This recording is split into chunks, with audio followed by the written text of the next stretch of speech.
Hi hello welcome back to my channel friends job journey. So ఈరోజు date 9వ తేదీ. యాక్చువల్గా కువైట్లో అందరికీ అంటే 90% చాలా మందికి 1వ తేదీ లేదంటే నెల లాస్ట్లో 30వ తేదీ. ఎందుకంటే వాళ్ళకి శాలరీ ఇచ్చేస్తారనమాట. ఎందుకంటే 25th అట్లా వీళ్ళకు పెన్షన్స్ కానీ వీళ్ళకి సంబంధించిన శాలరీస్ కానీ అవి ఇచ్చేస్తారు. మా హోటల్లో మాత్రం 10వ తేదీ ఇస్తాడు. 10వ తేదీ ఎగ్జాక్ట్ డేటు, లేదంటే 9వ తేదీ ఇస్తాడు. ఈరోజు 9వ తేదీ కాబట్టి మనకు శాలరీ అయితే ఇచ్చినాడు. 9వ తేదీ 10వ తేదీ ఎందుకు ఇస్తాడు అనే రీజన్ కూడా చెప్తాను. అట్లే మన శాలరీ ఎంత ఇట్లా నన్ను ఒక 3-4 అడిగినారు అంతే. చాలా మంది అడగలేదు, మనకి ఎక్కువ మంది సబ్స్క్రైబర్స్ కూడా లేరు కాబట్టి. సో వాళ్ళ కోసం ఈ వీడియో.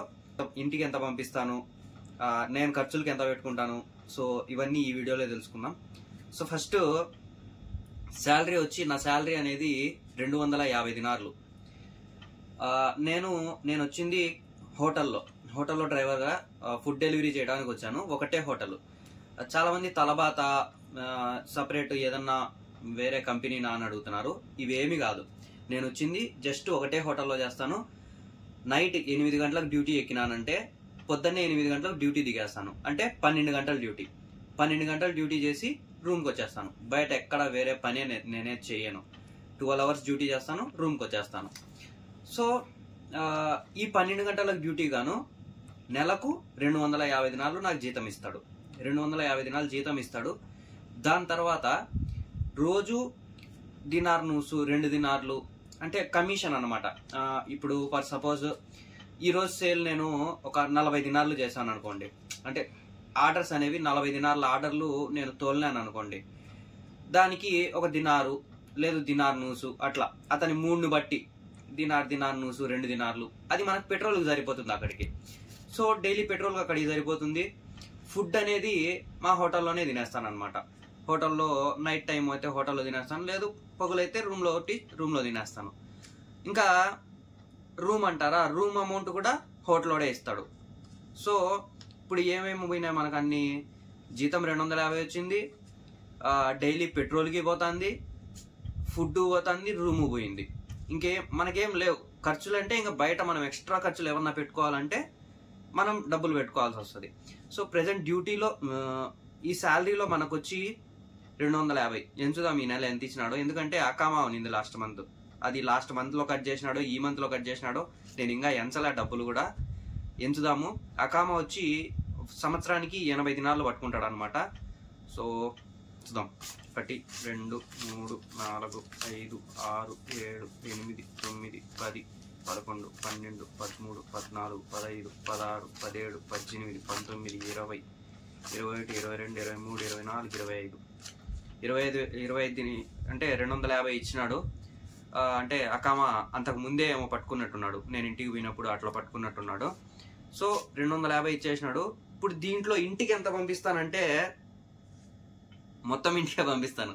నేను ఇక్కడ ఏం పెట్టుకోను. ఎందుకంటే నాకు పెట్రోల్కి ఇక్కడే వెళ్ళిపోతుంది, ఫుడ్కి హోటల్లోనే వెళ్ళిపోతుంది, రూమ్కి హోటల్లోనే ఇస్తాడు.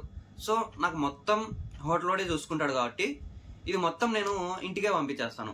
ఇంకా ఫోన్ బిల్ అంటారా, ఫోన్ బిల్ అనేది అంటే డైలీ 2 kg పెట్రోల్ అయితే మనకు కాదు. 2 రోజులకు కలిపి ఒక 3 దినాల పెట్రోల్ అనుకోండి, మాకు కొంచెం ఎక్స్ట్రానే వస్తుంది.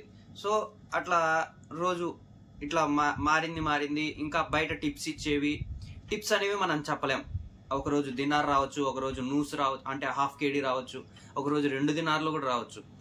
సో ఆ అమౌంట్ అనేది నేను ఫోన్ బిల్లుకి ఇంకా ఏదైనా చిన్న ఖర్చులు ఉంటే ఆ అమౌంట్ అయితే పెట్టుకుంటాను. ఈ 250 దినార్లు అనేది ఖచ్చితంగా ఇంటికి పంపించేసేదే. సో ఇది నా.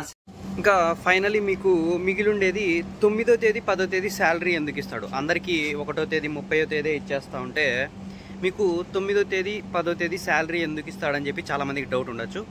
ఈ డౌట్ క్లారిఫై చేయడానికి అంటే మాకు చెప్పిన రీజన్, మా హోటల్ అతను చెప్పిన రీజన్ ఏమంటే, ఇంటికి వెళ్ళాలంటే ఒక 3 నెలల ముందర చెప్పాలి. మీరు అప్పటికప్పుడే వెళ్ళాలనుకుంటే ఈ 10 రోజుల అమౌంట్ అనేది నేను డిడక్ట్ చేసుకుంటా, అంటే నా దగ్గర పెట్టుకుంటాను. కట్ చేసుకోడు, నా దగ్గర పెట్టుకుంటాను అని చెప్పినాడు స్టార్టింగ్లో. అది ఎప్పుడో. బట్ అతనైతే అట్లా చేయట్లేదు. ఫస్ట్ టైం నేను వచ్చింది అర్జెంటుగానే వచ్చిన. అంటే నా డ్యూటీ అయిపోయింది నైట్, మార్నింగ్ నా డ్యూటీ అయిపోయింది 10 గంటలకి. డ్యూటీ అయిపోయిన తర్వాత 12 గంటలకు వచ్చి నేను ఇంటికి పోవాలి, ఇప్పుడు ఖచ్చితంగా ఇంటికి ఇప్పుడే వెళ్ళిపోవాలని చెప్పి అడిగింటే కొంచెం అంటే ఫస్ట్ టైం అడగడం కదా, కొత్త వాళ్ళు కాబట్టి కొంచెం భయపడేయాలని చెప్పి నేను పంపిను అని చెప్పి పాస్పోర్ట్ ఇవ్వలేదు. దాని తర్వాత లేదు నేను వెళ్ళాల్సిందే, ఖచ్చితంగా వెళ్ళాలా, వస్తా మళ్ళీ అని చెప్పి కూర్చున్నా. అక్కడే కూర్చున్న తర్వాత సరే జాగ్రత్తగా వెళ్ళిరా అని చెప్పి అమౌంట్ అయితే ఫుల్ ఇచ్చేశాడు. అప్పుడేం పట్టలేదు, ముందు చెప్పినాడు ఇట్లా నేను పట్టుకుంటాను అని చెప్పి. మధ్యలో అది కూడా 17వ తేదో 18వ తేదో నేను అడిగిన. సో ఆ టైంలో ఒకవేళ అతను పట్టుకుని ఉండొచ్చు. ఇంకా సెకండ్ టైం కూడా నేను జస్ట్ 2 రోజుల ముందే చెప్పాను నేను వెళ్ళాలి ఇంటికి అని చెప్పి. సెకండ్ టైం కూడా నేను 3 ఇయర్స్లో 2 టైమ్స్ ఇంటికి వచ్చినాను. ఆ 2 టైమ్స్లో కూడా ఇంటికి వచ్చింది, ఫస్ట్ వచ్చిన దానికి సెకండ్ వచ్చిన దానికి 7 మంత్స్ తేడా, 7.5 మంత్ తేడా అంతే. సంవత్సరంలో 2 సార్లు వచ్చేసినాను. సో ఈసారి కొంచెం ఎక్కువ ఉండాలని చెప్పి అనుకుంటున్నా.